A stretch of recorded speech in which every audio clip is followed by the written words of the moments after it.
ഭരണഘടനാ വിരുദ്ധ പരാമർശത്തിൽ തുടരന്വേഷണം. സജി ചെറിയാന്റെ കസേര വീണ്ടും തെറിക്കാൻ സാധ്യത.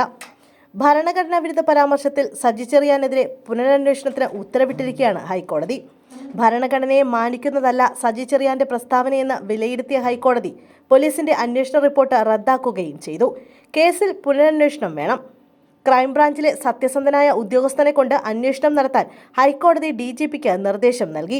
പോലീസിന്റെ അന്വേഷണത്തിൽ പാളിച്ചയുണ്ടായെന്ന് റിപ്പോർട്ട് തള്ളിക്കൊണ്ട് ഹൈക്കോടതി വിലയിരുത്തി. പ്രസംഗത്തിന്റെ വീഡിയോ ദൃശ്യങ്ങളും ഓഡിയോ ക്ലിപ്പുകളും പരിശോധിച്ചില്ലെന്നും കോടതി ചൂണ്ടിക്കാട്ടി. കുന്തം, കുടച്ചക്രം എന്നീ വാക്കുകൾ ഏത് സാഹചര്യത്തിലാണ് ഉപയോഗിച്ചതെന്ന് പരിശോധിക്കണം. ഫോറൻസിക് പരിശോധനയില്ലാതെയാണ് പോലീസ് റിപ്പോർട്ടെന്നും കോടതി വിലയിരുത്തി.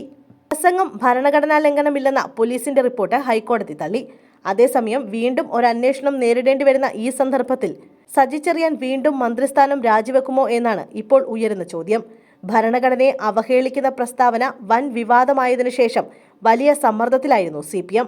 സജി ചെറിയാന്റെ രാജിക്കായി പല കോണുകളിൽ നിന്നും മുറവിളി ഉയർന്നിരുന്നു. ന്യായീകരിക്കാൻ കഴിയാത്ത പിഴവാണ് സജി ചെറിയാന്റേതെന്ന് അന്നത്തെ CPM general secretary Sitaram Yechury അടക്കം അഭിപ്രായപ്പെട്ടിരുന്നു. ഇതോടെയാണ് സജി ചെറിയാന് അന്ന് രാജിവെക്കേണ്ടി വന്നത്. എന്നാൽ പ്രസംഗത്തിൽ ഭരണഘടനയെ മനഃപൂർവ്വം അപമാനിച്ചിട്ടില്ല എന്നായിരുന്നു പോലീസ് കണ്ടെത്തൽ. MLA സ്ഥാനത്തിന്റെ അർഹത സംബന്ധിച്ച ഹർജികളും ഹൈക്കോടതി തള്ളിയിരുന്നു.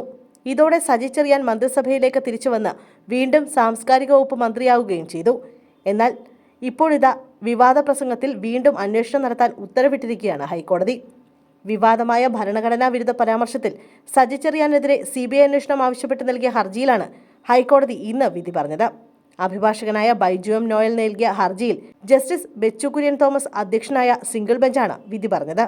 കുറച്ച് നല്ല കാര്യങ്ങൾ എന്ന പേരിൽ ജനാധിപത്യം, മതേതരത്വം, കുന്തം, കൊടച്ചക്രം എന്നെല്ലാം എഴുതി വെച്ചു എന്നല്ലാതെ സാധാരണക്കാരെ ചൂഷണം ചെയ്യുകയാണ് ഇതിന്റെ ഉദ്ദേശമെന്നായിരുന്നു പ്രസംഗത്തിന്റെ വിവാദ ഭാഗം.